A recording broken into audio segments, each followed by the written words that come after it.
من الحاجات اللي بفضلها جدا فيما يتعلق بشرح ماهية التطوير المهني وكيفية الاستفادة منه ان يكون دايما في حوار او تكون في اسئلة محددة ونرد عليها. دايما بيبقى الافضل لو عندي سؤال عشان اقدر ادي الاجابة بما يتفق مع الاحتياج السائل للمعرفة. النهاردة هنخرج برا سياق الفيديوهات اللي بتكلم فيها لشرح يعني اتجاه معين او اي حاجة عن التطوير المهني، وعندي مجموعة من الاسئلة جاوب عليها بدون حتى ما اعرف الاسئلة. انا ما اعرفش الاسئلة، فخلينا نشوف السؤال الاول. كيف تشرح دورك كمطور مهني في جملة واحدة؟ ليه السؤال الصعب ده؟ هو مش صعب اشرحه، لكن صعب ان نحطه في جمله واحده. كفرد من مقدمي خدمات التطوير المهني يكون ليا اتجاه معين، يعني انا مسؤول عن تطوير مهارات او تعليم البعض كيفيه اداره المسار المهني. فانا معلش خرجت بره الجمله الواحده، لكن انا لو بتكلم عني انا احمد مصطفى، هو انا مساعده الاخرين لاداره حياتهم بشكل افضل. ايه اكتر سؤال بيطرحوا عليك الشباب؟ انا ازاي الاقي وظيفه مناسبه.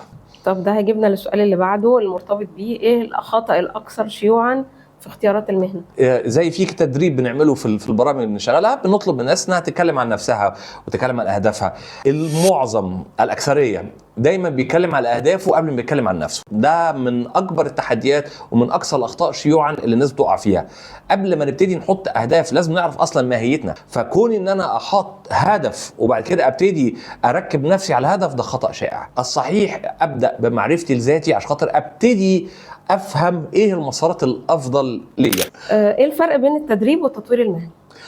طيب، كلمة تطوير في حد ذاتها شرحها بمنتهى البساطة هو انتقال الإنسان من نقطة إلى نقطة أفضل. فعملية تطوير هي تشمل إن أنا أتعلم، فأنا بطور. تشمل الصحة، أنا بطور صحتي، بطور يعني بنياني التركيبة الجسمانية بتاعتي، أنا بطور عقلي. فعملية التطوير هي دايما الانتقال من نقطة إلى نقطة أفضل منها. فلما بنتكلم عن التطوير المهني هو تطوير التركيبة المهنية للإنسان. وزي ما شرحت قبل كده التطوير المهني هو علاقة الإنسان بحياته كلها، بدءا من الإدراك، عملية التعلم في بداية المراحل الأولى لحياة الإنسان، ثم الانخراط في حياة اجتماعية، ثم التوظيف، ثم بناء أسرة، ثم كل مراحل الحياة. فده اسمه المسار المهني. فلو بتكلم على التطوير المهني هو إزاي أقدر أنتقل دايما من المرحلة اللي أنا فيها أو النقطة اللي أنا فيها إلى نقطة أفضل. التدريب هو إن أنا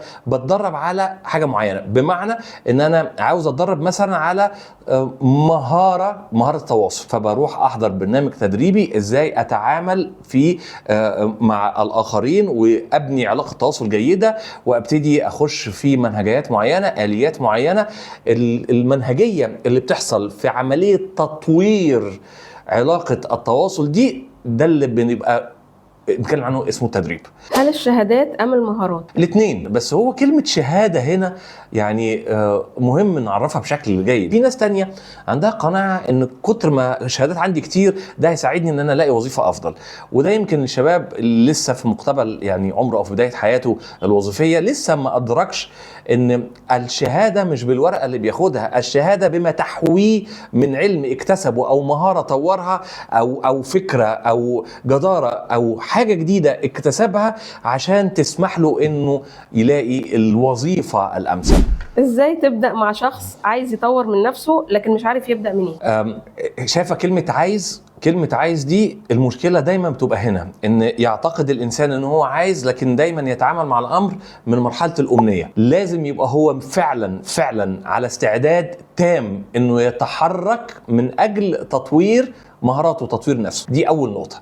تاني نقطة، دايما بيبدأ العمل مع يعني أي شخص للتخطيط بشكل صحيح بمعرفة ذاته. هنا يعني بنتكلم على خصائص كتير جدا. التركيبة الشخصية أكيد هبقى محتاج أبدأ بمعرفة ميولي المهنية ثم قيمي المهنية، أيا كان ابتدي مين من الأول أو يعني مين الذي يليه. لكن في الآخر أنا محتاج قوي أعرف الجزئين دولت في تركيبتي الشخصية عشان أعرف أحدد أو أحط هدف إيه المسار الوظيفي الأفضل، وابتدي أروح بقى نقطة تانية، هو أنا ناقصني إيه من المهارات أو العلم أو الشهادات اللي تؤهلني للحصول على المسار الوظيفي ده، وابتدي أخش في مرحلة أخرى ألا وهي تجهيز نفسي بالمهارات اللازمه او الدراسات او الشهادات المطلوبه اللي بتبني على فهمي لذاتي الاول. انا يعني كمرشد مهني دايما بساعد الشخص اللي عاوز يعني هيتحرك، مش بس عنده الامنيه ان هو يعرف ذاته ويبتدي يحط بعديها خطه ايه هو اللي محتاج يطوره او ينميه او يحصل عليه عشان الوصول للوظيفه اللي بيتمناها. ازاي نتعامل مع شخص بيرفض التغيير او التطوير؟ قناعة خاطئة بيراها البعض ان مقدم اي خدمة يحتاجها الانسان ان هو ماسك في ايده عصاية سحرية هيلمسك هيحول لك اللي انت عاوزه. دايما الشغل مع الانسان بيبدأ من عنده هو نفسه. عملية التغيير دي عملية يعني محتاجين نتكلم عنها باستفاضة في لقاءات لوحدها. مش عاوز اقول معقدة جدا عشان الناس بس ما تستطبعهاش، بس لا، هي عملية وليها ابعاد كتيرة وليها خطوات. فاول خطوة ان انا اقدر اساعد الانسان ان هو نفسه يكون عنده استعداد للتغير. لو هو ما عندوش استعداد ولو رافض او بيقول لي عندي استعداد بس ما بيقومش بالخطوات اللازمه عشان خاطر يتغير، انا هعمل ايه الفرق بين التوجيه المهني والاستشارات النفسيه؟ التطوير المهني بكل خدماته بتتعامل مع الانسان في كيفيه اداره حياته وانه يعني يمشي في مسار يقدر يحقق منه اهدافه. الارشاد النفسي للانسان اللي عنده صعوبه بسبب تروما، صدمه، مشكله تعرض ليها في الماضي، مشكله نفسيه يعني عنده عقده، عنده رهاب، بقى عنده. وهنا المشاكل النفسيه برضو ليها درجات. في مشكله احتاج اتعامل فيها مع اخصائي نفسي، في مشكله محتاج اتعامل فيها مع طبيب نفسي.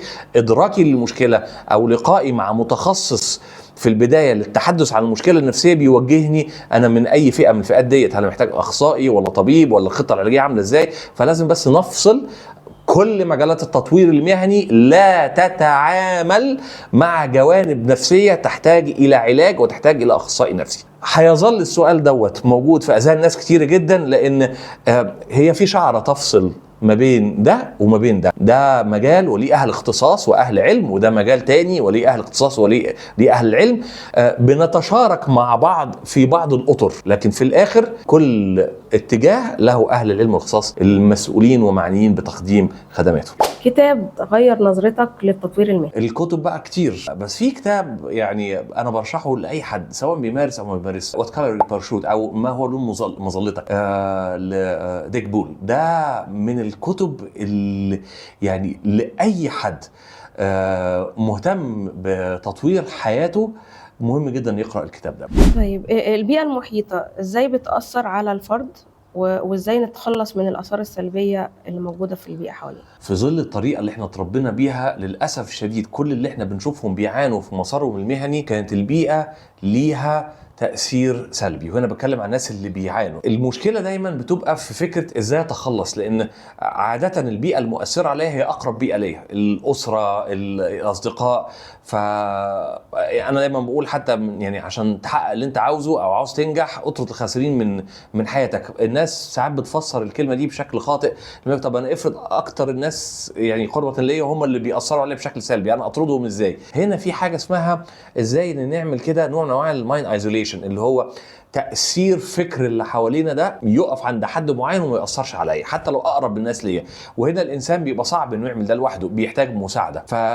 إذا كنت بعاني في حياتي ومش قادر أحقق نجاحات ومش قادر أوصل للحاجة الأفضل بالنسبة لي، فلازم تبقى عارف إن البيئة المحيطة بيك ليها دور كبير جدا في القصة دي. طب نعمل معاها إيه؟ هنا لازم تلجأ لمتخصص عشان خاطر يساعدك على إن أنت حتى اللي أنت عايش معاهم ليل ونهار وتشوفهم كل يوم، ومش هتقدر حتى إنك تتعامل معاهم بأي شكل سلبي، ولازم تتعامل معاهم بشكل إيجابي لأنهم أقرب الناس ليك. في الحالة دي في منهجية معينة يجب أن تتبع في إنك أنت إزاي تعزل نفسك فكريا مع الوضع في الاعتبار ان احنا دلوقتي بقينا عايشين في بيوت اللي بيبقى يعني اللي قاعد في الاوضه معزول عن الاوضه اللي جنبه، السوشيال ميديا، ودي حاجات نتكلم فيها لاحقا، لكن برضو ده مش صح.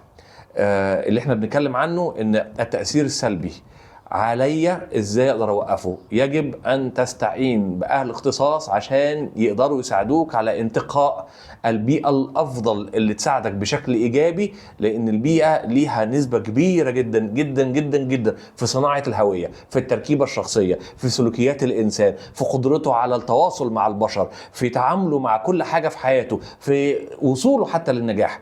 البيئة هي يعني المحرك الاساسي في بناء تركيبة الإنسان. فإذا كنا مش عارفين نستفيد من البيئة بشكل إيجابي فيجب أن نستعين بأهل اختصاص أن يساعدونا إزاي.